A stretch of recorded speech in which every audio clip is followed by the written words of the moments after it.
2014년이 된 지도 어느덧 이제 9개월이 되어 갑니다. 우리가 새해를 맞이할 때마다 새로운 생각, 새로운 각오를 가집니다.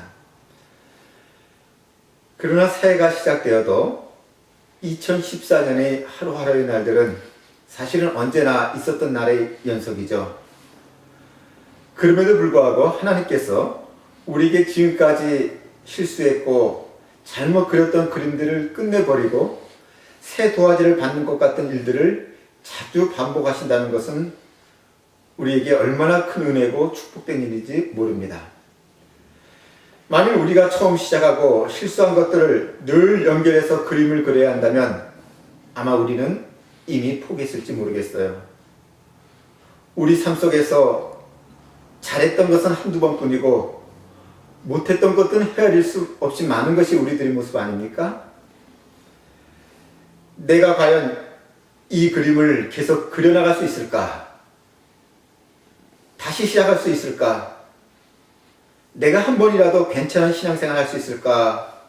라는 것에 대한 회의를 가지게 되고 그것들을 생각하다 보면 아무래도 주눅들고 포기하고 신앙생활을 접고 싶은 생각이 우리 삶 속에 많이 있습니다. 이것은 우리가 신앙생활하면 하면 할수록 느끼는 것이 우리들의 모습이죠. 바로 여기 우리 고민이 있죠. 우리가 가진 생각은 내가 예수 믿고 세월이 지나면 성숙해지고 신앙이 상당한 수준에까지 올라가서 죄를 짓지 않아야 된다는 생각을 갖고 있습니다. 내가 예수 잘 믿고 신앙생활을 잘한다면 무엇인가 사람이 달라져야 하는 것이 우리 모습 아닙니까? 물론 예수 잘 믿는 사람은 믿지 않는 사람과 무엇인가는 달라야만 합니다. 그러나 우리 한번 생각해 보죠. 우리가 예수 믿고 영생 얻었기 때문에 근본적으로 사람이 싹 달라지지는 않습니다. 죄에 대한 욕심도 생기지 아니하고 죄에 대한 유혹도 안 생기고 이제는 죄 안 짓고 죄와는 전혀 상관없는 삶을 살아가는 것은 아닙니다. 성경은 한 사람이 신자가 성숙해서 어느 수준에 도달했다고 그가 더 이상 사람 아닌 사람이 됐다고 말하고 있지는 않습니다. 자, 그렇다면 예수 믿고 변화가 없다면 예수 믿을 필요가 없겠네요? 그러나 그런 것은 아니죠. 변화가 없더라도 예수는 믿어야만 합니다. 오늘 우리 한번 이런 문제를 생각해 보려고 합니다. 예수 믿고 나서 우리 삶이 어떤 모습을 가져야 하는가? 우리 한번 성경을 통해서 같이 생각해 보면서 신앙생활에 큰 힘을 얻고 새로운 사람, 주님 안에 변화된 사람, 주님 안에서 승리하는 사람들이 되시기를 바랍니다. 먼저 우리가 생각할 것은 우리 인간은 연약하다는 것입니다. 성경 말씀 보면 이런 말씀이 나옵니다. 고린도후서 4장 7절 말씀 보면 우리가 이 보배를 질그릇에 가졌으니 이는 능력의 힘이 큰 것이 하나님께 있고 우리에게 있지 아니함을 알게 하려 함이라 라고 말합니다. 여기 보배라는 말과 질그릇이라는 말이 나옵니다. 보배와 질그릇은 아주 정반대죠. 이 보배는 누구를 말할까요? 바로 예수님이에요.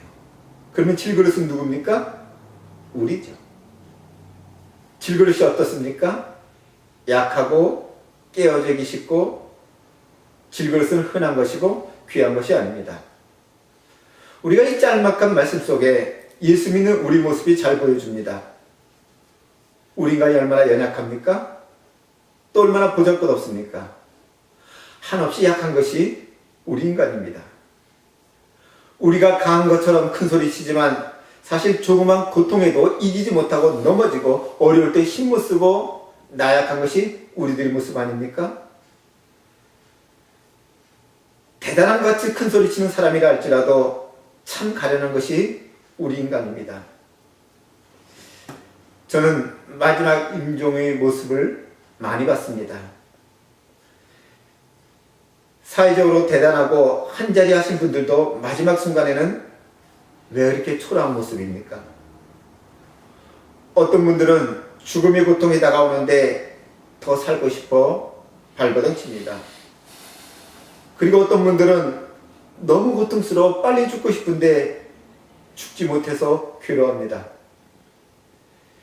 이런 모습을 보면서 이것이 인간의 마지막의 모습이구나. 누구나 다 똑같구나. 누구나 약하고 보잘것없구나 하는 생각을 가집니다. 우리는 다 깨어지기 쉽고 초라한 질그릇입니다. 그런데 우리 속에 예수라는 보배라는 신앙을 가졌습니다. 자, 그렇다면 질그릇인 내 속에 보배라는 예수를 가졌다고 해서 우리 질그릇이 달라질까요? 질그릇 자체는 변한 것이 없습니다. 단지 예수라는 보물을 우리 속에 가진 것 뿐입니다. 내가 예수 믿어서 변화됐다고 질그릇이 변화됐다는 것은 아닙니다. 질그릇은 그대로 있습니다. 그 자체는 변화가 없습니다. 많은 사람들이 신앙생활에 대해서 잘못 생각하고 있는 부분이 바로 이 부분이에요. 내가 예수 믿고 신앙생활하게 되면 죄를 안 짓는다고 생각합니다. 또 모든 것이 잘 된다고 생각합니다. 가령 예수 믿으면 하나님이 내게 은혜 주셔서 사업도 잘 되고 자녀들도 공부 잘하고 명문대학 들어가고 남들이 부러워하고 저 집자녀는 예수 잘 믿어서 공부 잘하는구나 하는 칭찬 듣기를 원합니다. 그래서 하나님께 영광을 돌린다고 생각합니다. 그러나 우리 기억하세요. 예수 믿는다고 모든 것이 이렇게 다 잘 되는 것은 아닙니다. 예수 믿는다고 질그릇이 변해서 금그릇이 되고 다이아몬드 그릇으로 바뀌는 것은 결코 아닙니다. 질그릇 자체는 변화가 없어요. 하나님께서 우리에게 요구하시는 것도 우리를 완전한 사람으로 만드는 것은 아닙니다. 물론 그런 때가 옵니다. 우리가 천국 갔을 때 지금의 모습과는 변화된 완전한 모습이 될 것입니다. 그때는 죄도 안 짓습니다. 그러나 지금은 아닙니다. 우리가 이 세상 사는 동안에 우리 모습이 더 이상 죄 안 짓고 더러운 것 생각하지 않은 것이 별거 아닙니다.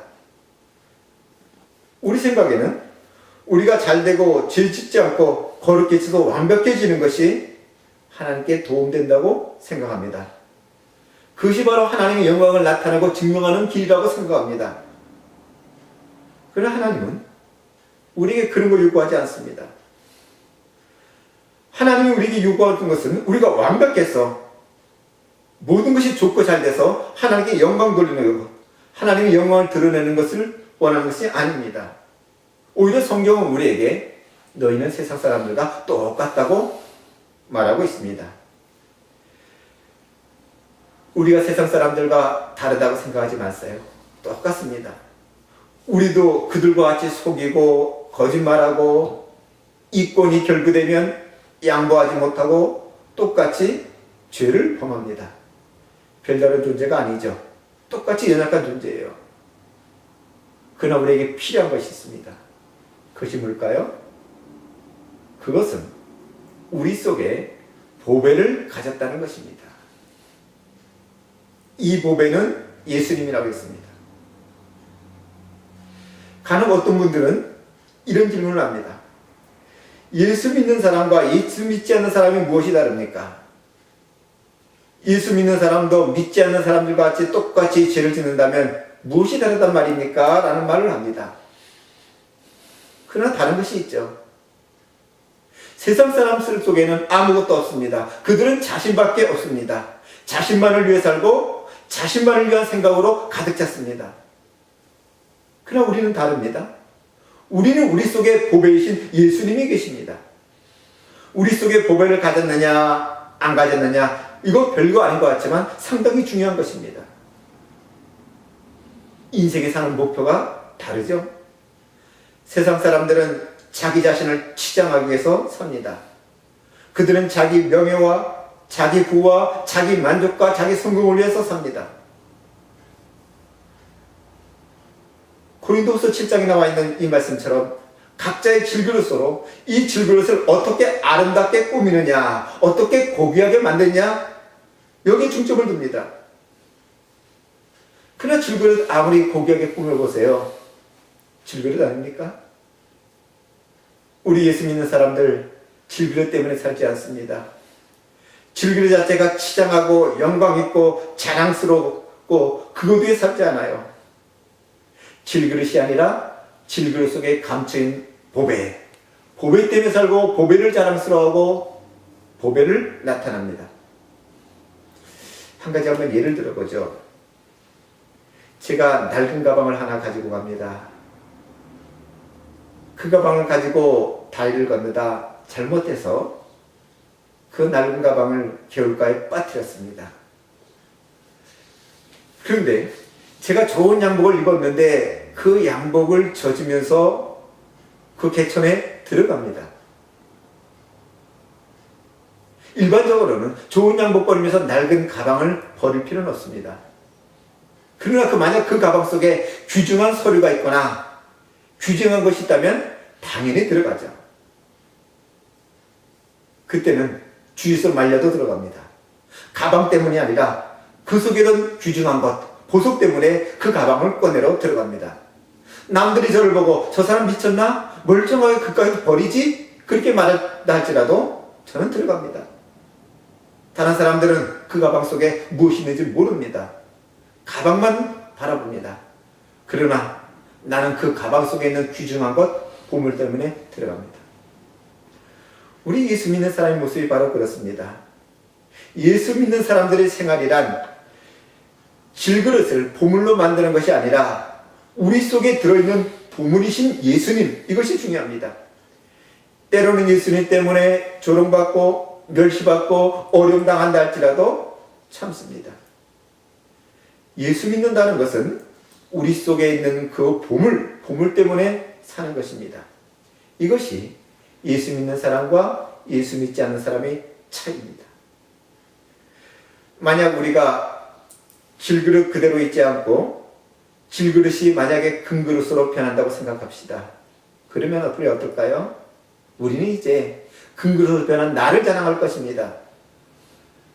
그렇기 때문에 하나님께서는 우리를 질그릇 상태 그대로 남겨두시고 죄를 짓고 또 때로는 깨지게 만듭니다.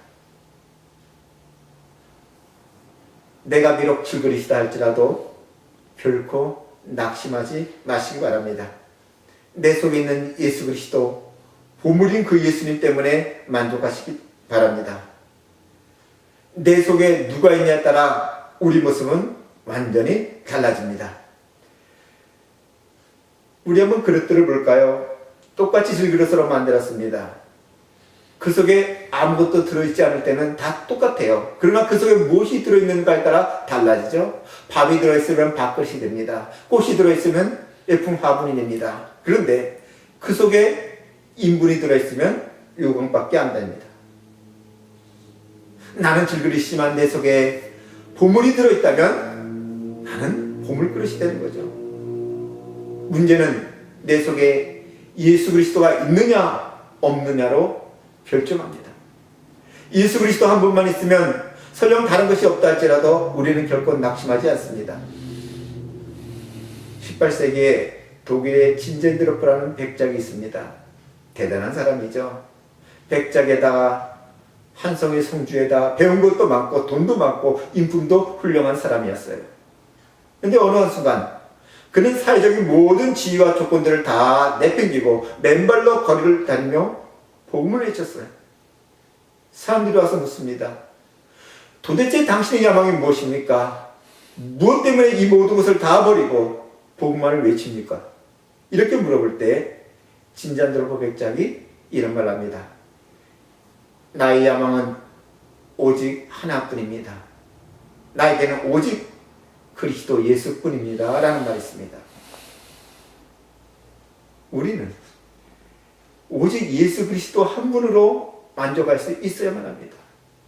예수님을 소유하면 모든 것 갖지 못해도 결코 부족함이 없는 사람입니다. 그러나 예수님 갖지 못하면 세상의 모든 것을 가졌다 할지라도 그는 아무것도 가지지 못한 사람이에요. 비록 가진 것이 없고 돈은 없고 배운 것은 없지만 예수님을 소유한 사람은 가장 똑똑한 사람이고 가장 부자고 가장 만족스러운 사람입니다. 그리고 더 나아가 예수님을 소유하면 내 속에 있는 예수 그리스도의 능력으로 인해서 결국에는 승리합니다. 고린도후서 7장 8절에서 10절 말씀 보면 이런 말씀이 있습니다. 우리가 사방으로 오겹삼을 당하여도 쌓이지 아니하며 답답한 일을 당하여도 낙심하지 아니하며 핍박을 받아도 버림받지 아니하며 거꾸로뜨림을 당하여도 망하지 아니하고 우리가 항상 예수 죽인 것을 몸에 짊어짐은 예수의 생명도 우리 몸에 나타내게 하려 함이라. 자, 이 말씀 가만히 보세요. 얼마나 큰 축복입니까? 우리가 사방으로 우겨쌈을 당해도 쌓이지 않는다고 말합니다. 답답한 일을 당해도 낙심하지 않습니다. 핍박을 받아도 버림받지 않습니다. 거꾸로뜨림을 당해도 망하지 않습니다. 우리가 죄를 지어도 버림받지 않습니다. 왜 그랬습니까? 예수님이 우리와 함께 계시기 때문입니다.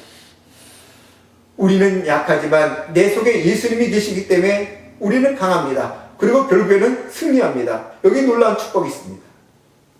이 사실을 믿는다면 얼마나 큰 축복입니까? 자, 그렇다면 때로는 우리는 실패하지만 결코 실패하지 않는 하나님, 이 하나님 의지하고 나간다면 얼마나 큰 힘입니까?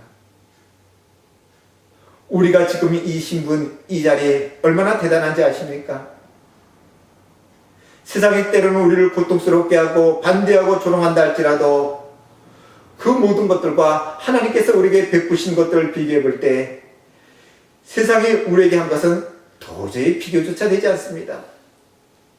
세상은 때로는 우리를 핥히고 벼랑으로 떠밀려고 하지만 하나님께서는 우리 안에 계셔서 우리에게 힘주시고 승리하게 만드십니다. 세상이 아무리 우리를 힘들게 하더라도 예수 그리스도로 말미암아 승리하는 축복이 우리 속에 넘친다면 날마다 기쁘게 살아갈 수 있습니다. 오늘 말씀 가운데 가장 중요한 부분이 하나 있는데 10절 말씀 보면 이렇게 기록되어 있습니다. 우리가 항상 예수 죽인 것을 몸에 짊어지면 예수의 생명도 우리 몸에 나타나게 하려 함이라. 우리 산자가 항상 예수를 위하여 죽음에 넘기면 예수의 생명이 또한 우리 죽을 육체에 나타나게 하려 함이라. 여기 보면 대저다는 단어가 몇 개 나옵니다. 지금까지 말씀드린 질그릇과 보배, 또 죽음과 생명, 또 우리와 예수님. 자주 대조되는 말씀인데 여기 중요한 단어가 무엇입니까? 질그릇이 아니라 보배죠. 또 죽음이 아니라 생명이고 우리가 아니고 예수님입니다.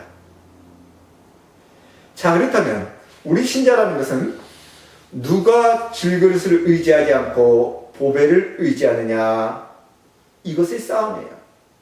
내가 다시 말하면 내가 얼마나 나를 의지하지 않고 하나님을 의지하느냐. 나는 죄를 안 짓는 것이 아니라 넘어지고 쓰러지고 좌절하지만 나를 의지하지 않고 보배이신 예수님 의지하며 나가는가. 다시 말하면 내 삶에 내가 주인 되기를 거절하고 예수님이 내 삶의 주인으로서 나를 이끌어가는 삶이죠. 그래서 예수 믿어 변화됐다는 것은 내가 나를 주인으로 삼는 것을 포기하고 예수님을 나의 주인으로 삼고 살아가는 삶입니다. 질그릇이 중요한 것이 아니라고 했죠? 보배가 중요합니다. 내가 나타나는 것이 아닙니다. 그럼 예수님 나타나는 거죠? 설령 질그릇이 깨어진다 할지라도 그 속에는 보물만 나타나면 됩니다. 보배가 담긴 질그릇이 존재하는 이유는 그 안에 있는 보물 때문에 존재하는 거죠. 질그릇이 깨어지면 오히려 많은 사람들이 보물을 볼 수 있어요.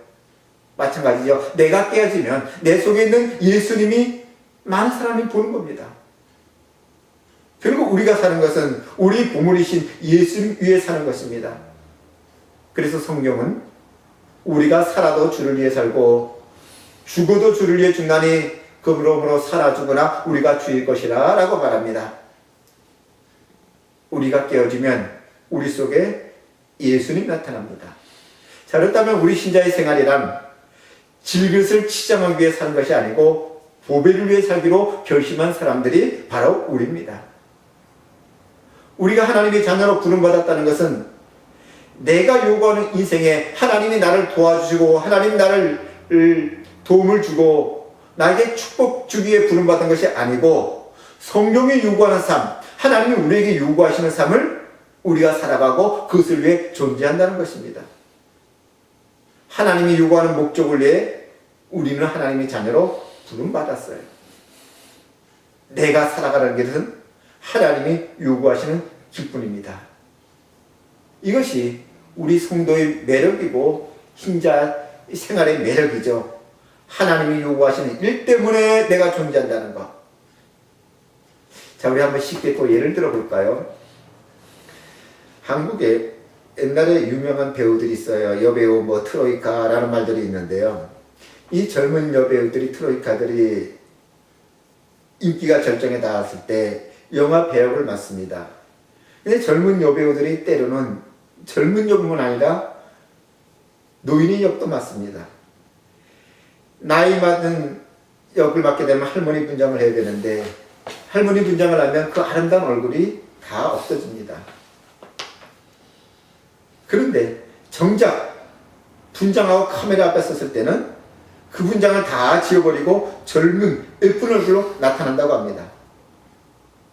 요새 배우들은 안 그러는데 옛날에는 종종 그랬다고 그래요. 자, 그러면 보세요. 자기 배역이 무엇인가 그 상관없이 언제나 예쁜 얼굴로 인기를 얻고 나타나려고 합니다. 그것은 배역에 충실한 것이 아니죠. 그래서 시어머니가 며느리보다 적게 나오는 경우가 있다고 해요. 자기 배역을 모르는 거죠. 그런데 우리 신자들이 이런 행동을 하고 있어요. 하나님께서 우리를 이 지구상에 보내주시고 이 지구상에서 생활하도록 만들 때는 나를 통해서 하나님을 나타내라고 그 배역을 우리에게 맡긴 겁니다. 그런데 우리는 하나님 나타내는 것이 아니라 나 자신의 자존심을 세우기 위해서 어떤 배역을 맡기든 간에 빤빤스러운 얼굴로 등장하기를 좋아합니다. 배역이 중요한 것이 아니라 내가 중요한 역할을 하는 거죠. 하나님을 나타내야 되는데 하나님이 아니라 납니다. 나의 자존심 때문에 내가 부름받은 사명과 신앙생활을 잃어버리고 마음대로 살아갑니다. 제가 본 영화 가운데 지금까지 가장 감명스럽게 본 영화가 있는데 세계 2차 대전 때 독일의 히틀러가 유대인들을 학살하는 가운데 독일인 사업가가 자기의 사업을 이용해서 유대인을 구해준 이야기입니다. 그 영화 잘 아시죠?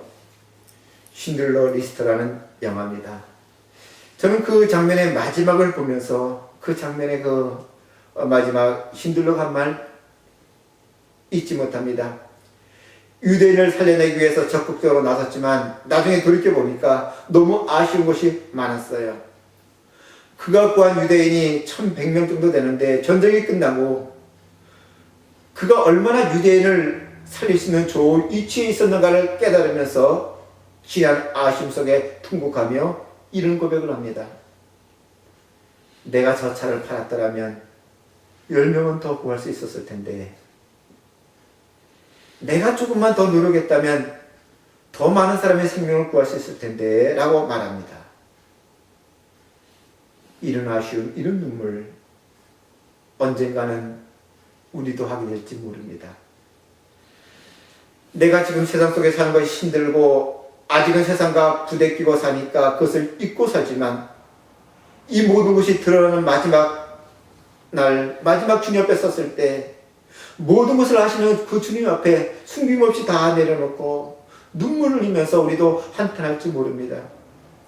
내가 조금만 더 노력하며 살았다면 하나님께서 나에게 맡기는 사명을 잘 감당했을 텐데 내가 조금만 더 일찍 알았더라면 하나님의 뜻대로 살았을 텐데 라는 말을 할 줄 모르겠습니다.